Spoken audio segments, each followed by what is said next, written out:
whole world. I have waited a long time to get this gentleman on our show, Mr. Danny Gatton. Danny, welcome to Nashville Connection. Thank you. Nice to be here. And we have on this side right here a gentleman that plays with Danny's band, Mr. Billy Windsor. Billy, welcome to Nashville Connection. Thank you, Benny. Danny, I've got a zillion questions to ask you today, but we'll start off real simple, okay? How long have you been picking a guitar? Well, that's a secret. Is it a secret? His first love was a banjo first, right? Yeah, it was. No, I started to take lessons in 1954. I've been playing professionally since 57. Since 1957? Quite a while. Yeah, when I was 12. You have like a 1953 Telly you play with sometimes, don't you? Not anymore. I traded it for a car. Oh, did you? Yeah. That's I got this Danny Gatton model Fender Telecaster, which is a copy of my 53, only much better, I'm happy to say. Danny, is this a prototype of your signature Fender guitar? Yes, it is. It was built to my specifications of some modifications that I had done to my 53 over the years. Briefly, I'll show you what they were. The pickups are Joe Barden pickups in Vienna, Virginia. They are the Mercedes-Benz of guitar pickups. The knobs are taller, like old Fender Broadcaster knobs, with an extremely coarse knurl. The tone and volume pots I actually modified myself for the models that come out of the factory, and the toggle switch is bent over a little bit and it's loosened up. So all these things function very easily. That's got a stainless steel bridge. This particular bridge that's on here is not what's on the production models. It's very similar to it. My father made this one for me some years back. Do you custom make each guitar, or? Every one I've ever had I modified some way or another. Really? I mean, I don't build them, but I always change them. It's got an extra fret up here. It's got a high D. Yeah, Most Telecasters only go to D flat. I've got an E note here on the front blade on the pickup. If I push up to here, I get an F off of that blade. So the only note I don't have there is E flat, and I can always bend into that one if I need it. And you go to your local Fender distributor and order this guitar. It's about a 6-month waiting period? I don't know how long the period is right now. I mean, it's been in the works for about a year, and they made a run of 25 of them that were sold immediately. And I don't know how long it'll be till they make more, but it's definitely a custom-built instrument. It's not your run-of-the-mill thing that you'll find hanging around on the rack. How can we tell that this will be your guitar? Well, there's a number of things. From a distance, I should say, it's kind of silly, but there's a dot right here. All right. They never had a dot there. And is this your name here? Yeah, my name's up there on a decal. There you go. It's also got these cubic zirconium position markers in the side of the neck. And I discovered that some years ago when I was playing with the Clovers at the Stardust in Waldorf, and the overhead lighting was virtually non-existent. And on my old guitar, I mean, you absolutely couldn't see the dots. So I remember when I was a kid, the old Duncan yo-yo guy would come around with rhinestones in the yo-yos, and how that thing would shine out there in the sun. So I decided to put these things in here, and they work real good. I mean, they will reflect any light source anywhere around. Plus, you can feel them. They stick out a little bit, see? Almost look like diamonds. Yeah, well, they are synthetic diamonds. Well, tell us about, when you're talking about, you're an innovator, tell us about the time about the ashtray and the beer combinations. I didn't know you were going to get me with that one now. Here. I always hated to put on new strings. I didn't like the sound of brand new strings. Right. I absolutely hate the feel of brand new strings because they're greasy, and you go to bend a string and it'll go and give you one of those numbers and like, oh no. So in a panic one night I said, well, I'm having a beer, and I've been smoking a cigarette since I quit doing that since, both of those things. In moderation, very little, very, very little. But anyhow, I took a rag and dipped it in a little beer and cigarette ashes and rubbed all the grease off of the strings, and not only did it make them feel like they were 2 or 3 days old immediately, but it kind of killed the bottom 3 wound strings so that they were a little deader. And I put too much on, and it killed them real dead. So dead that I had to change them. So I put on some more new ones and then put just a little bit of that stuff on there because it's dirt in the winds of the strings that make them go dead anyway. You wanted to have it marketed, didn't you? No, I told Fender they should. They said, geez, everybody's trying to make all these products to make your strings last longer, and here you want something that's going to kill them. Danny, tell us, you know, I know you're like a, same way with me, you know, you're 20-year overnight success, as they say in the business, but you're Mr. Guitar, and you just signed with Elektra Yes. Records. Yeah. Let's backtrack her for a little bit. Tell us some of your influences in learning guitar. Well, originally, my parents had big band records. We're talking 40s, early 50s. Yeah, Tommy Dorsey. Yeah, they had all the big band records. Gene Krupa. They had Hank Thompson records. So, Oh, I mean, yeah. so there was like an influence on me of all this old big band swing, plus country swing. Bob Wills, Sure. little Jimmy Dickens. Yeah.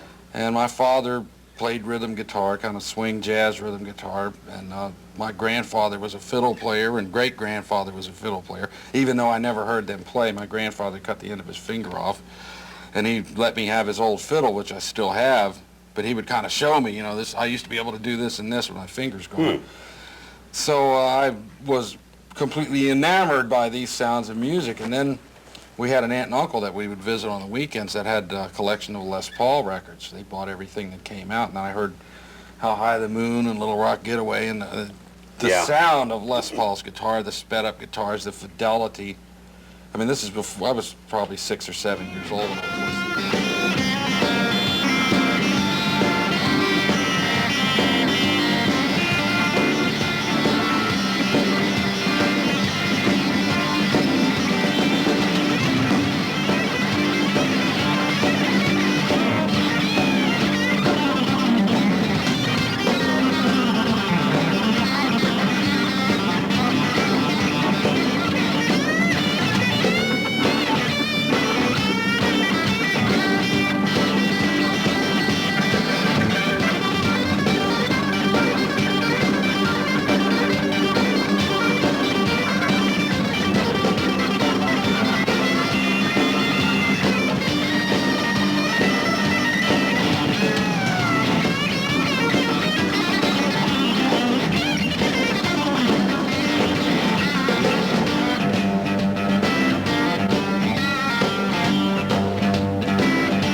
Tell us the first time you ever performed in front of Chet Atkins, and what do you think of Chet Atkins as a guitarist? Oh, Chet Atkins is the greatest, of course. Chet Atkins, Merle Travis, that whole style. Had a drop thumb type, didn't he? Yeah, it was, Type to me, what that is basically ragtime piano. Is that right? Yeah, well, you think about it, you got the left hand comp and the right hand doing the lead. Right. On the guitar, you do the left hand comp on the bass strings and play the lead on the right. Some guys can play the rhythm in the middle. Chet's one of those guys that can do that. Play all three parts, as was the great Lenny Breau could do that. But we used to play at the Old Time Pickin' Parlor in Nashville when Randy Wood owned the club. I'm thinking around 78, 79, along in that time. And Buddy Emmons was on this record, Redneck Jazz, just on one tune that we did. And like say we would have these jam sessions down there, and Buddy would be there, and Buddy Spiker would play fiddle, and Oh, yeah. just all kind of people would come in there. And Chet came in one night, and somebody told me he was there, and I really didn't see him. I didn't know where he was, but I really got nervous. And Danny Gatton got nervous. I got real scared. But see, at that time, I was playing a black 61 Les Paul Custom with an invention that I'd made called a Magic Dingus box, which was very similar to Les Paul's pulverizer that controls tape decks and things, by remote control. My box worked in Echoplex, the head and all this by remote control, plus a Leslie organ speaker and some vibrato units and things. Nothing really trick, but just enough alteration in the sound that Chet was interested in what this was, and so he came down to see it, and somebody's got a picture of him standing up there looking at it going, ooh, look at this thing. All right. But that was a real thrill to get to meet him. I'm sure it was. You just got signed with Elektra? Yeah, our first album is out right now, doing very well. Tell us the name of that album. It's called 88 Elmira Street. which is named after the street that I lived on from 51 to 61, where I learned how to play. And it was a very musical street. There were a number of musicians all over the place, different kinds of musicians. You could walk up and down that street and hear all kind of things. And Billy Windsor actually lived on Elmira Street, and we didn't even know that until a couple of years Really? ago. He said, I used to live up top the hill. Now, where's Well, Elmira Street It's at? in southwest Washington, D.C. Oh, D.C. Yeah. Did you, on the album, did you have Billy and some of your own pickers, or was it studio musicians? Well, it's an all-instrumental record. This one, next year's, will hopefully have some vocal things on it, but Elektra wanted me to do an all-instrumental project this time so that people wouldn't think I was a singer. And I originally submitted about 3 hours worth of material to them, and we whittled it down to 17 songs, which we recorded and wound up using 11, I think, on the record. So there's a number of things in the can for next year. But basically, there's 4 people on the record. Billy co-produced it. I played all the guitars. John Previty played upright and electric bass, and Shannon Ford, who plays drums with the Gatton brothers, did all the drums and percussion, and a guy named Bill Holloman played all the horns. Sax, trumpet, B3, piano, synthesizer. So sometimes it sounds like a 15-piece band when it's really only 4 people, which makes it very difficult in a live situation to go out and sound that way. But somehow or another we managed to do it. Well, what about your immediate plans, your schedule in particular?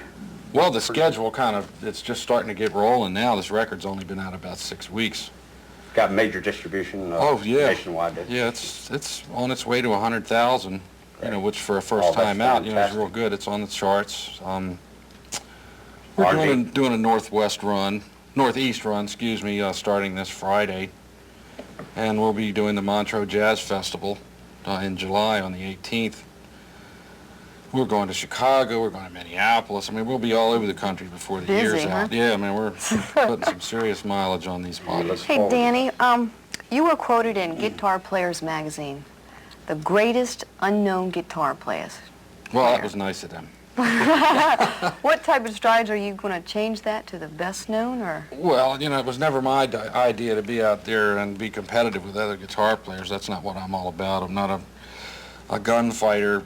I'm not a competitive person. I've always done whatever I wanted to do the way I wanted to do it. And if people want to throw me into that category, that's nice, it's flattering, but that's not really where I'm coming from. So, Yeah. And besides, once you get out of the unknown thing and you start to get into the known thing, maybe you're not so good anymore.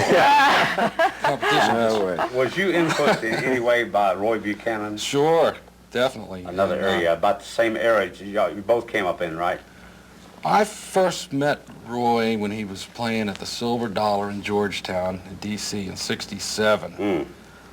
And if I have a minute, this is a good story, because me and Roy got off on the wrong foot from the get-go, all because of a fellow named Roger McDuffie that played sax. I know Roger. You know Ralph. Roger. Yeah, Ralph was in the Fat Boys. Yeah. But me and Roger were playing on a boat, running up and down the Moonlight boat, you know, going to Marshall Hall.